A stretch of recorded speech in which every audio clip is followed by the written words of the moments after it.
Hello everyone, thank you for choosing to watch this video today and welcome to my channel. Today I'm going to go over comparing the new Lady Dior or the Lady 9522 bag with the original Lady Dior that was launched in 1995 for Lady Diana. Without further ado, let's jump into what I think. All of this is my personal opinion and my personal experiences. So this is the original one, which is a medium size. Lambskin, nice charms, champagne gold harbor, the strap, and this is the newest one that has a flap instead of a zipper.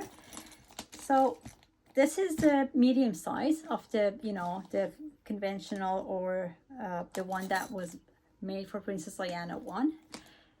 The new Lady Dior or the Lady 9522 one, which has modifications into the one that was made in 1995, and that's why they call it 9522. You can purchase it online, so you have to go in the store and purchase it there or kind of pre-order it, if it makes any sense, or you can also pre-order it through your SA. But I wanted to, try it in person and see how it is. If I like it, then I would just order it. If not, then that's it.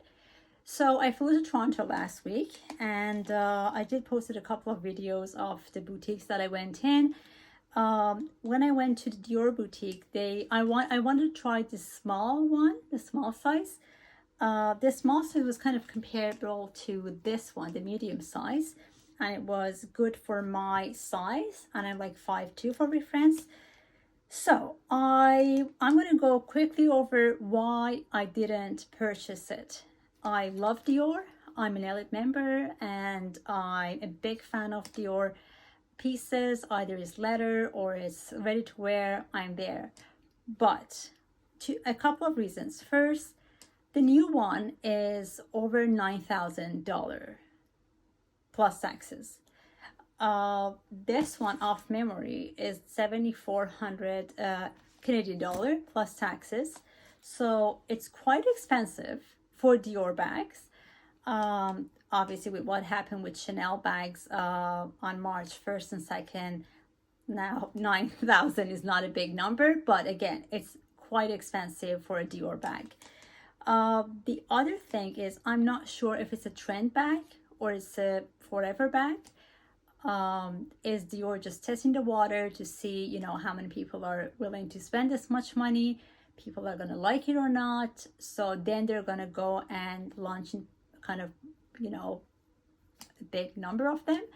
And at one point we would have bulks of it in the stock, but now it's not available. You have to pre-order. Then they're going to see, no, people are not showing interest, and they just would just stop making it, and then they would be never be available to public. And I would assume that, well, if I would have not seen it in person, I would assume that, well, it didn't do well, because why else would Dior stop, kind of selling this? Why it's not on the website? It's now 1 year later. So that's the second one, because I'm not a big fan of trend bags. I'm more of a classic, iconic bags. I don't like trend bags. No offense, it's just me. I don't like it that way. The other one is the bag was quite heavy, and I think I know why. So the handles of the original one is leather.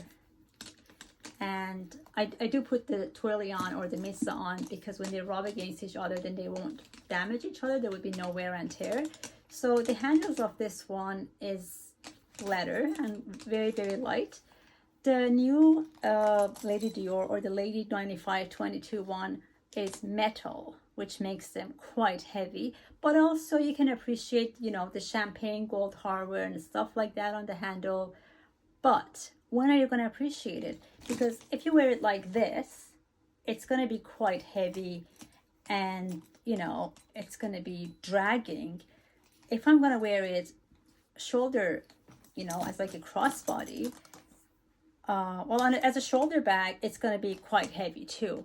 As a crossbody, it's going to be, this part was kind of pinching over here, and I found it maybe a bit uncomfortable, especially if you have like I don't know, like buttons or design over here, that would not be very pretty.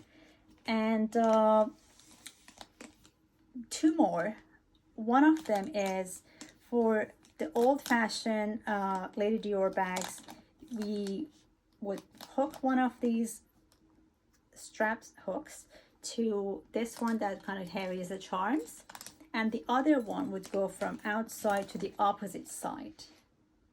So when you walk, this is what would people see, which is elegant, classy, and all those things. But the new Lady Dior one, because these are super heavy, they kind of fall out. So this is pinching against you when you don't like it, so you just push it in, it falls inside. Or hitting people who are walking beside you, which you constantly have to apologize. I'm sorry for my bag, you know, hitting you, and just doesn't make, I don't think that's like a fun day to go out. But mainly you have to put it in, it's just going to fall inside, because it's not going to stay like this regardless, because nothing is holding them, and they're heavy, so they would keep falling inside the bag.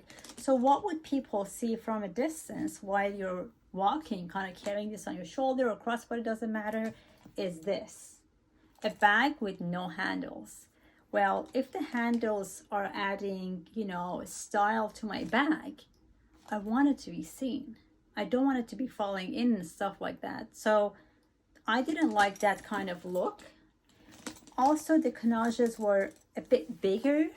I don't know if I like them that big.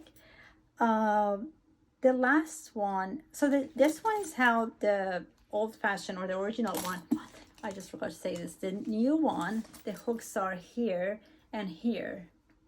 So when you kind of, and that's why that it's like this, hitting people, or it kind of falls inside, because it doesn't go from here to here. I don't know why. The other one, which is the last one, is the very, very older Lady Dior bag, which was in the 90s and early 2000s. It had a zipper here. So your stuff in the bag was protected by a zipper. And then people found it a bit hard and snug to get in and out every time with the zipper. So then they added this flap. You just take the flap out, you do this, you can do whatever, you take whatever you want off the bag, you just put something inside, you put it back in. So if I'm sitting somewhere, putting this like this, and then someone hits my bag, nothing falls out of it, hopefully. But with the new Lady Dior bag, or the Lady 9522 one, it doesn't have anything shocking. It does have a lock here. So it's like, comes from here, like a strap or something, and then a strap or something from here. They kind of go to each other. And that's mainly to squeeze the bag from sides, if it makes any sense. And that's it. So if you fall, if the bag just falls down, or I don't know, you fall down or something, whatever you have inside the bag will just be all over the place. Why would you want that? So for all those reasons, I'm happy with the original Lady Dior bag. And like I've said in my previous videos, I would go with a small size because I found it lighter. It has enough space for my, you know, essential pieces, and also a bit extra in case I want to, I don't know, I buy something or I want to add receipts and stuff to my bag. And it's light. It has a nice thick strap for the crossbody. So the small one would be my go, but definitely not to go with the new Lady Dior bag. So the new one is a no for me. I will add the video that I took in Toronto while I was in the fitting room that they set up for me. Everything was set up with, like, you know, different clothes. I do have the video of that too. I posted it like last week when I got here, but I wasn't able to talk so loud. Like, obviously I can't talk against a bag in the fitting room of, you know, Dior's boutique. So it's mainly just, you know, videotaping and just showing how it looks like and, you know, how it is. But I haven't talked much. So now I just thought, you know, I'm going to go home, I'm going to sit down, I'm going to compare them together, and then I would be able to talk. And also I'm going to add the video from Toronto so you would see how it also looks like when I'm holding or wearing it too. Well, that's about it for today. Thank you so much for choosing to watch this video. And